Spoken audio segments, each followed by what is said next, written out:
அந்த கட்சி அலுவலகம் இருக்கிற இடத்துக்கு நிலத்தை கொடுத்தவங்க பணம் கொடுக்கல. அசம்பிளியில் இருக்கிற போது, செக்ரட்டரியில் இருக்கிற போது பணம் வரலன்னு சொல்லி புகார் சிஎம் செல்லுக்கு வந்தது. நான் அதை பார்த்தேன். ஊடகம் வந்து குட்டிச்சாரம் நாசமா போச்சு. எவனுக்கு வரலாறே தெரியல. வரலாறு என்பது எப்ப அவனுக்கு தெரிஞ்சதுல இருந்தா வரலாறு நினைக்கிறான். விஜயகாந்துடைய ஆதரவை எதிர்பார்த்து நிற்கக்கூடிய அளவுக்கு திமுக அரசியல், கருணாநிதி அரசியல் தரம் தாழ்ந்து போச்சு. இவர்கள் பூரா அந்த கோடம்பாக்க கழிவறை அரசியல் தான். ஜெயலலிதா அதே கதை தான். ஜெயலலிதா என்ன பெரிய அரசியல் தலைவி? எவனா பணம் இருக்கிற பிரேமலதா முன்னாடி இருந்தா அந்த அம்மா சட்டையை கழட்டிடும். அந்த பொம்பளை எல்லாத்தையும் பண மூட்டையில் அடிச்சது. விஜயகாந்த் அவர்கள் வந்து சறுக்குன இடம் எதுன்னு நீங்க நினைக்கிறீங்க சார்? சின்னசாமி பின்னாடி இருந்து என்ன சொல்றாரு? குடிகாரா உட்காரியாங்கிறார். இதுதான் மேட். அப்போ சின்னசாமியை நோக்கி தான் விஜயகாந்த் என்ன பண்றாரு? நாக்க தொலைச்சு வெளியே வந்து அப்படி. இதுதான் சண்டை. நன்றி கெட்ட விஜயகாந்த் குடும்பம். அந்த வறுமையில மருத்துவமனையில் செத்தான். கல்யாணமே பண்ணிக்கல. விஜயகாந்த் ராதிகாவை கட்டிட்டு ராதிகாவுக்கு திருமணம் பண்றதுக்கு திருப்பதி போயிட்டாரு. ராதிகா ஒரு ரூம்ல இருக்கும் தண்ணி அடிச்சுட்டு, இவர் ஒரு ரூம்ல தண்ணி அடிச்சுட்டு கூட துணை நடிகையோடு இருப்பார். இதை தடுத்து நிறுத்தி மனிதனாக்கியவ யாரு? சினிமா வாழ்க்கையும் அரசியல் வாழ்க்கையும் அஸ்தமிச்சு போவதற்கு காரணமே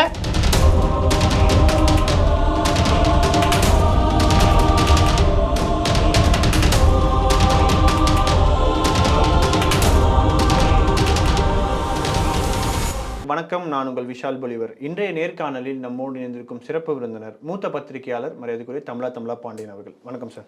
வணக்கம் சார். தமிழ் சினிமாவை பொறுத்த வரைக்கும் சரி, அரசியலும் சரி, விஜயகாந்த் அவர்களுடைய பங்களிப்புன்றது அதிகமாகவே இருக்குன்னு சொல்லலாம். பேசப்படக்கூடிய ஒரு நபராக இருக்காரு.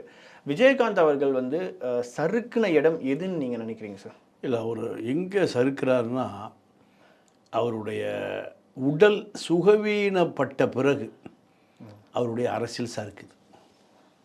அவரால் நீங்கள் முடிவெடுக்க முடியாமல் மனைவியும் மைத்துனரும் அரசியலில் முடிவெடுக்கக்கூடிய இடத்துக்கு வருகிற பொழுது அவருடைய பொது வாழ்க்கையே சறுக்குது. சினிமா துறையும் சறுக்குது. சினிமா துறையிலேருந்து ஆமாம். அதாவது ஒரு ப்ரொடியூசர், ஒரு தயாரிப்பாளர் விஜயகாந்தை போய் அணுகிறார். விஜயகாந்தை அணுகிற பொழுது ஒரு பட்ஜெட்டுக்காக அணுகிறாரு. விஜயகாந்த் மைத்துனரை போய் பார்க்க சொல்கிறார். மைத்துனருக்கு சினிமாவே தெரியாது. இவரை சினிமாவாக மாற்றியவர் இப்ராஹிம் ராவுத்தர். இவர் எப்படி அரசியலில் மனைவி மைத்துனர் வந்த பிறகு சினிமா அரசியல் சறுக்குதோ, சினிமா எங்கே சறுக்குது? இப்ராஹிம் ராவுத்தர் இல்லாதனால. ஏன்னா அதாவது முரட்டுக்காலை படம், முரட்டுக்காலையில் ரஜினி தான் கதாநாயகன், விஜயகாந்த் வில்லனாக ஏவிஎம் வந்து 50,000 அட்வான்ஸ் கொடுத்துட்டாங்க. அட்வான்ஸு நீங்கள் அவர் அரசியலையும் காணாமல் போயிருப்பார், சினிமாவிலையும் காணாமல் போயிருப்பார். 50,000 வாங்கிட்டு வந்து நண்பர்களோட விருந்து வச்சு சாப்பிட்டுட்டு சௌரியமாக இருக்கார். ஒரு சினிமா கம்பெனி பார்ப்பதற்கு ஊட்டி போய் அந்த சினிமா கம்பெனிகிட்ட போய் கெஞ்சி கூத்தாடி கையில் கால விழுந்து விஜயகாந்துக்கு விஜயராஜ் என்ற விஜயகாந்த் வாய்ப்பு கேட்டு ஊட்டியில் இருக்கார். பல சினிமா கம்பெனி ஏறி இறங்குறார்.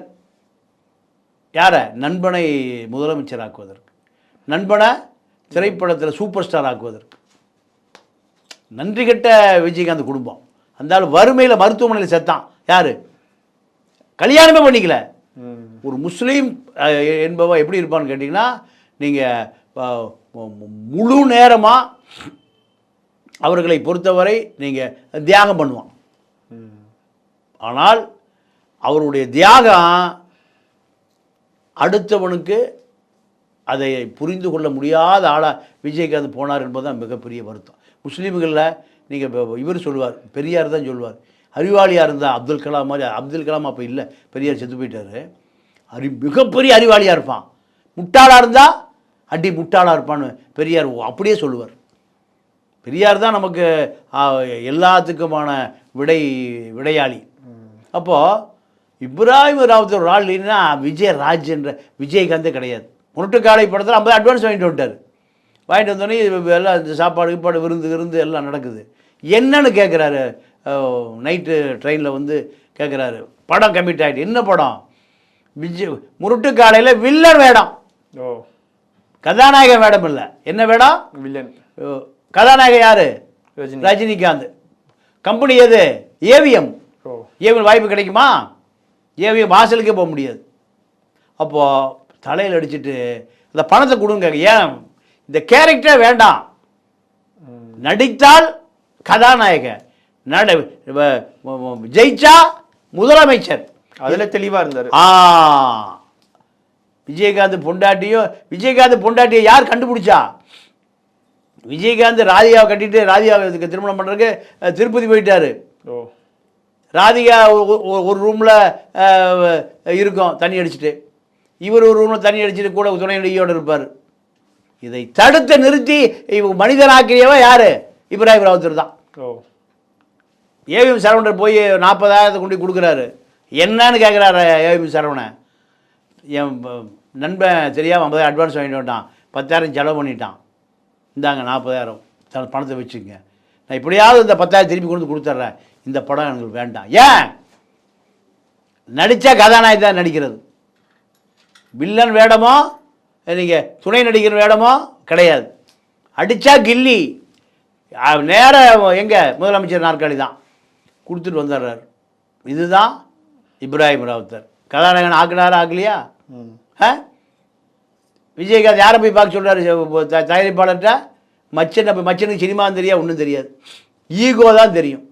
சாதாரண குடும்பம், வேலூரில் ஒரு சுகர் ஃபேக்ட்ரி கிளார்க்குடைய குடும்பம் தான் விஜயகாந்த் மனைவி பிரேமலதாவும் மச்சன் சுதீஷும். மச்சனுக்கிட்டையும் பொண்டாட்டிகிட்டையும் அரசியல் வந்துருச்சு, சினிமா வந்துருச்சு, ரெண்டும் ஊற்றி முடிச்சு. விஜயகாந்தனுடைய வாழ்க்கை, நீங்கள் சினிமா வாழ்க்கையும் அரசியல் வாழ்க்கையும் அஸ்தமிச்சு போவதற்கு காரணமே விஜயகாந்த் பொண்டாட்டியும் விஜயகாந்த் மச்சனம் தான். இன்றைக்கி அவர்கிட்ட எனக்கு தெரிஞ்சு பல 1000 கோடி இருக்கு, பல 1000 கோடி இருக்கு. பாண்டிச்சேரியில் இருக்கிற வெங்கடேஸ்வரா மெடிக்கல் காலேஜ் இன்றைக்கி ஒரு 1000 கோடி போகும். வெங்கடேஸ்வரா மருத்துவக் கல்லூரி. இப்போ நீங்கள் பிரேமலதாவுடைய குடும்பம் பூரா இன்னைக்கு பெரிய கோடீஸ்வர குடும்பம் மாறிடுச்சு. இவரை வச்சு சம்பாதிச்சு வேற என்ன? விஜயகாந்த் அப்பாவுடைய 2வது மனைவி குழந்தை கூட கூலி வேலை பண்ணிட்டு இருக்கு. கோயில்பட்டியில் என்ன வேலை? கூலி வேலைக்கு போயிட்டு இருக்கு. விஜயகாந்த் மனைவி கடைசி வரை விஜயகாந்தன் உறவினர்கள் யாரையுமே அனுமதிக்கல, விஜயகாந்த் அதை அனுமதிக்கிறார். அவர் அனுமதிக்கிறார். அவர் வந்து குடும்பத்துக்கு கட்டுப்பட்டவரா போயிட்டாரா? பணம் பணம் பணம் பணம் பணம், சொத்து நிலம். நீங்கள் அந்த கோயம்பேடு இடம் வாங்கினாங்க, இடம் கொடுத்தவர்களுக்கு பணம் கொடுக்கல, எனக்கு தெரியும். வழக்கு போட சொல்ல மேலே அந்த கட்சி அலுவலகம் இருக்கிற இடத்துக்கு நிலத்தை கொடுத்தவங்களுக்கு பணம் கொடுக்கல. நான் அசம்பிளியில் இருக்கிற போது, செக்ரட்டரியில் இருக்கிற போது பணம் வரலன்னு சொல்லி புகார் சிஎம் செல்லுக்கு வந்தது, நான் அதை பார்த்தேன். வழக்கு போட்டால் வெளி உலகத்துக்கு தகவல் போகும். அந்த நிலம் கொடுத்த பொம்பளை வந்து அழுதுட்டு உட்காந்துருது எங்கள் முதலமைச்சரை பார்க்குறதுக்கு. இது ஒரு 15-20 வருஷத்துக்கு முந்தி. ஆனால் அப்போது அந்த விஷயத்தை வந்து ஜெயலலிதாவும் சரி கருணாநிதி சரி பெரிய விஷயமா விஜயகாந்துக்கு எதிராக கொண்டுட்டு போகலையா? ஏன் கொண்டுட்டு போகலைன்னா 2 பேரும் கூட்டணி சேர்க்குறாங்கல்ல, தேவைப்படுன்றதுனால. தேவைப்படும், இதுதான் அரசியல். சரி, குறிப்பாக வந்து அவர் அரசியல் வருகையை பற்றி சொல்கிறேன். அவர் அரசியல் வருகைக்கான காரணம் வந்து அந்த மண்டபத்தை இடித்ததுனால தான் சொல்லி ஒரு விஷயம் சொல்கிறாங்க. அது உண்மைங்களா? இல்லை, அது அதாவது இந்த குருட யானை பார்த்த கதை தான். குருட காலை பார்த்துட்டு இதுதான் யானை நாளில் ஒருத்தன், தும்பிக்கையை பார்த்துட்டு ஒருத்தன் இதுதான் யானை நாளில். அதுதான் இந்த ஊடகம் வந்து குட்டிச்சோர் நாசமாக போச்சு. எவனுக்கு வரலாறே தெரியல. வரலாறு என்பது எப்போ அவனுக்கு தெரிஞ்சதுலேருந்து வரலாறு நினைக்கிறான். மண்டபம் இடித்ததுக்கு ஹைவேஸ் மினிஸ்டர் டிஆர் பாலு அதுக்கு அதிகமாக கொடுத்தா 2 கோடி தான் கொடுத்துருக்கணும். 8.5 கோடியே 12 கோடியே கொடுத்தாங்க அதுக்கு. ஏன்? தன்னோட அடக்கமாக இருப்பார் விஜயகாந்த்னு கருணாநிதி நினச்ச காரணத்தினால எவ்வளோ கொடுத்தாரு? 8.5 கோடி கொடுத்தாரு. 2 கோடி தான் அது ஒருத்தே. சர்ஃபேஸ் டிரான்ஸ்போர்ட்டு பல மடங்கு தூக்கி கொடுத்தது. ஏன்? தனக்கு கையடக்கமாக இருப்பார். விஜயகாந்துடைய ஆதரவை எதிர்பார்த்து நிற்கக்கூடிய அளவுக்கு திமுக அரசியல், கருணாநிதி அரசியல் தரம் தாழ்ந்து போச்சு. ரஜினிகாந்துடைய ஆதரவு பெற்ற வேட்பாளர் அண்ணன் கருணாநிதி அப்படி சேப்பாக எழுதி வச்சு நான் பார்த்தேன். ரஜினிகாந்த் எப்போ அரசியலுக்கு வந்தார், கருணாநிதி எப்போ அரசியலுக்கு வந்தார்? காரணம், இவர்கள் பூரா அந்த கோடம்பாக்க கழிவறை அரசியல் தான். ஜெயலலிதா அதே கதை தான். ஜெயலலிதா என்ன பெரிய அரசியல் தலைவி, அம்மாவாயிருச்சு. அரசியல் தெரியுமா? அந்த காலத்தில் ராஜாவுக்கு வாரிசு இருக்காது. பட்டத்து யானைகிட்ட மாலை கொடுத்துருவான், மக்கள் பூரா தெருவில் நிற்பான், ஓன் தலையில் விழுகாத ஏன் தலையில் விழுகாதான்னு. எவனாவது அரை பைத்தியம் அவனை வேடிக்கை வந்துட்டு இருப்பான், அவன் தலையில் விழுக அந்த மாலை. ஆனால் மிருகத்துக்கு என்ன தெரியும்? அவனை கொண்டு ராஜா உட்கார வச்சு சுற்றி மந்திரியெல்லாம் ஆட்சி பண்ணுவான். அதே நிலைமை தான் இந்த திராவிட இயக்கம். பெரியார் 50 லட்சம் பேரை கருப்பு சட்டை போட்டு சித்தாந்தவாதியாக உருவாக்கி வச்சுருந்தார். 50 லட்சம் 1 கோடி பேர் வந்திருந்தான்னா கேரளாவை போல, கேரளா இன்னைக்கு 1 கோடி பேர் சிகப்பு சட்டை இருக்கான், கம்யூனிஸ்டாக இருக்கான். எவனுமே அங்கே அரசியல் பண்ண முடியாது. பிஜேபி ஆர்எஸ்எஸ் எவனும் அங்கே அரசியல் பண்ண முடியாது. ஆனால் இப்போ விஜயகாந்த் அவர்களுடைய கட்சி பேர்லேயே பார்த்தீங்கன்னா தேசிய முற்போக்கு திராவிடர் கழகம்னு வச்சிருந்தாரு. அப்போது இந்த தமிழ்நாட்டில் வந்து திராவிட அரசியல் தான் வந்து எடுப்படணும்னு அவரும் அதையே ஃபாலோ பண்ண ஆரம்பிச்சார். தமிழர்னா எவ்வளோ ஓட்டு போட மாட்டான்னு அந்த சொன்னான். ஏன்னா ஒரு தாய்மொழி தெலுங்கு, பிரேமலதா தாய்மொழி தெலுங்கு. அதனால் நீங்கள் இது இங்கே பூராமல் திராவிடம் என்ற வார்த்தையை வைச்சா மக்கள் ஓட்டு போடுவான், அந்த மாயையிலே வச்சுருக்குன்னு நினைக்கிறாங்க. அதனால தான் திராவிட கழகம், திராவிட முன்னேற்ற கழகம், அண்ணா திராவிட முன்னேற்ற கழகம், மறுமலர்ச்சி திராவிட முன்னேற்ற, தேசிய முற்போக்கு எல்லாம் திராவிட கழகம் தான். இப்போ 2011 வந்து விஜயகாந்த் அவர்கள் ஜெயலலிதாவோட கூட்டணி வச்சுருந்தாங்க. அந்த கூட்டணி வச்சு அந்த சமயத்தில் அது ஒரு சரியான மூவாக வந்து விஜயகாந்த் செஞ்சாருன்னு நினைக்கிறீங்களா நீங்கள்? இல்லை, விஜயகாந்த் மூவ் செய்வதற்காக நீங்கள் விலை பேசப்பட்டு அவர் அதில் விலை போய்விட்டார். விலை போய்விட்டார். ஆமாம். அதாவது ஜெயலலிதா ஜெயிக்கணும், ஜெயலலிதா ஜெயிக்கணும். அதுக்காக விஜயகாந்த் தலைமையில் ஒரு கூட்டணி அமைச்சு வாக்கை பிரித்தனால ஈஸியாக ஜெயலலிதா ஜெயித்தான். ஜெயலலிதா எல்லாத்தையுமே பர்ச்சேஸ் பண்ணிடுறான் அந்த பொம்பளைட்டு ஒரு திறமை. எத்தனை கோடி, 100 கோடியா 200 கோடி வச்சுக்க, 200 கோடியா 400 கோடி வச்சுக்க. ஜெயலலிதா கருணாநிதி காசே தர மாட்டார். ஜெயலலிதா பண மூட்டையில் நீங்கள் அடித்து எந்திரிக்க முடியாமல் கவுத்து போட்டுரும். ஜெயலலிதா நீங்கள் பிரேமலதா சுதீஷ் 2 பேர் என்ன எதை நீங்கள் அரசியல் முடிவு பண்ணாங்களோ அதுதான் விஜயகாந்த் அரசியல். ஏன்னா 11 அவருனால எதிர்கட்சி தலைவர் வரைக்கும் வந்திருக்காரு. 29 நாளால் சட்டமன்ற உறுப்பினர், எதிர்கட்சி தலைவர். அதோடு அவருடைய அரசியல் வாழ்க்கை எப்படி 2 பேர் ஜெயலலிதாவுக்கும் விஜயகாந்த் சண்டை வருதுன்னா, பிரேமலதா உடைய நிர்வாகத்துக்கு கட்சி வந்துச்சு. கட்சி வந்த பிறகு நீங்கள் இந்த பிடபிள்யூ ஒர்க்கு, ஹைவேஸ் ஒர்க்கு, பாலம் கட்டுறது, ரோடு போடுறது, இதெல்லாம் எங்களுக்கு வேணும்னு சசிகலாவிட்ட ஜெயலலிதாட்ட பிரேமலதா அப்ளிகேஷன் அனுப்புது, நிர்பந்தம் கொடுத்துருக்காங்க. எதுக்கு நிர்பந்தம்? 10 கோடி ரூபா வேலை வந்தனா 1 கோடி ரூபா கமிஷன் கொடுத்துட்டு போயிடுவான். சினிமாவில் சம்பாதிச்ச விட இது அதிகமாக சம்பாதிக்கலாம். பிரேமலதாவுக்கு இப்போ விஜயகாந்த் ஒரு ஏடிஎம் மிஷின். அப்போ சசிகலா என்ன சொல்கிறது? யாராக இருந்தாலும் 10% கமிஷன் கொடுத்து இது டெண்டர் வாங்கிட்டு போ. இல்லை எங்கள் சப்போர்ட் தான் ஆட்சி இருக்கு, உன் சப்போர்ட் மேலே ஏன் சப்போர்ட் போ, காசை கொடு. ஏன்னா அந்த நேரத்தில் பெரும்பான்மை இருந்ததுனால அவங்களுக்கு அது தேவையில்லை.